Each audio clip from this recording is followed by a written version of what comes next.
Well, I'm with Anders Erlandsson, who's a Senior Advisor at Ericsson ConsumerLab, and welcome. Thank you for coming. Thank you very much. Now, you've just released the 2015 version of the Ericsson ConsumerLab reports, and for anyone that's not familiar with them, just tell us what those reports are. Well, basically, what we do, we publish a lot of different reports because we interview consumers all over the world. Every single year we cover more than 40 countries in the world, talk to more than 100,000 people globally, and one of the most important areas for us is actually the TV media study, where this year we covered 20 markets globally, so we interviewed more than 20,000 people in these 20 markets, and alongside that we actually went to their homes. So we spent roughly 60 hours sitting in the TV sofa next to the people, talking to them about their habits, their behaviors, what they feel and what they don't like, simply for us to get a better understanding of how are things changing, what's important to them in their media habits, media lives. Okay, and as a result of all that sort of research, you identify sort of key trends that are sweeping through the market. And this year you spoke quite a lot about the role of content in the report, so just tell us what you found. Well, actually what we did, we tried to understand and grasp what type of content are people actually looking at and how much time are they spending on the different types of content. And hardly surprising, TV series came up to be quite high on the consumer watch list. Things that consumers spend a lot of time watching, both in a linear fashion but also in an on-demand fashion. So that wasn't really all that surprising to us, but what was interesting was the growth of, for example, these new emerging types of content, like e-sport, where people are watching other people are playing video games. And of course you would think, well, that's only something that kids do, right? But it turns out that no, it actually goes up the ages quite a bit.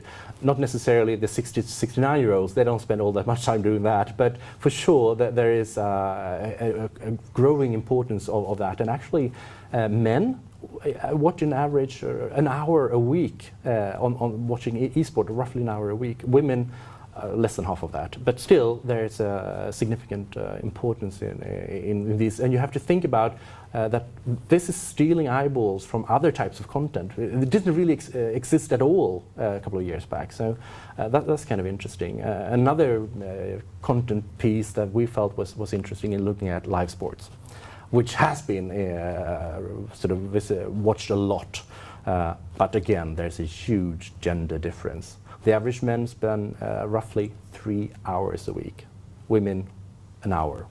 So so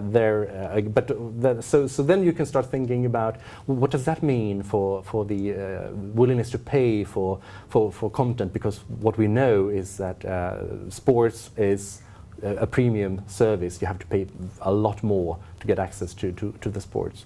So as long as the husband is the one deciding where the money goes, that might be fine. But when it becomes more gender equal in deciding where do we actually put our money, sports could actually be in some kind of trouble going forward.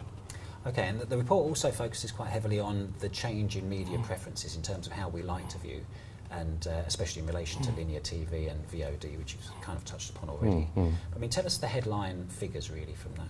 Yeah, so when it comes to VOD, what we're seeing is that it's really rapidly growing. Since 2010, when we started the measurements, this is the 6th year now, what we've seen is that people watching people watching on-demand streamed content, it was roughly 30% that were doing that at least once a day back in 2010, and now we're over 50%. So it's a 20% increase.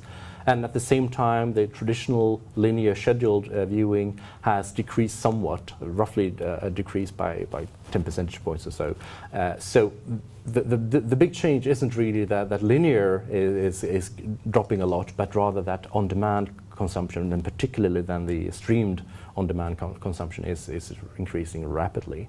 So I would say that that's the key takeaway. And the Ericsson Media Vision, we're talking about by 2020, looking at all types of on-demand viewing, will have a roughly 50-50 split. So 50% will be some type of on-demand, and the other 50 will be the live or the scheduled linear viewing. But we're not there yet. Our estimates for this year is that we're probably around 35% on demand, and the rest being linear or live. So we're not there, but we're clearly on our way to the 2020 vision. And what does the report say about content discovery? Because that's a really hot topic right now. Yeah, it is, and that's kind of interesting because consumers, when they are thinking about, well, actually, when the content discovery process is something that happens not just when you're sitting in front of the telly or sitting there with your laptop trying to consume content. It's actually happening throughout the day because you get these recommendations from friends, from family, which, by the way, is the most important content discovery area or source. It's because those are the ones that you trust the most. So you get this throughout the entire day. But once you're in front of the telly, it becomes hard for you to remember, oh, well, what was that TV series that they told me about, my girlfriend told me about, or my colleague told me about. So you have to remember it. But of course, most services, they don't help you to remember things that way, but rather they're trying to guess what you would like based on your other preferences, which is fine too, but clearly those are not really working as well as they should. And in fact, consumers today, those who are watching scheduled linear TV, they're saying, well, 50% of them are saying on a daily basis they can't find anything to watch. And that's scary numbers. And the typical consumer habit or behavior in those situations is that because you come into this viewing situation with an idea of what you want to watch, but if you can't find that, they have the fallback version of, well, okay, I'm still watching the Dexter, and I'm now on season 5, episode 3, or maybe I can just watch episode 4 instead then. So you sort of default to something that wasn't really your intention. And of course, when that happens too often, you start getting annoyed with the service. And annoyance with the service means less interest to actually stay in the service and pay the money that they are charging you. So it is important to keep the customers happy with, particularly with the content discovery function. Okay, and what you discover, I mean, it's very valuable for us as writers, and it's nice for the industry generally, but why is it important to Ericsson as a company?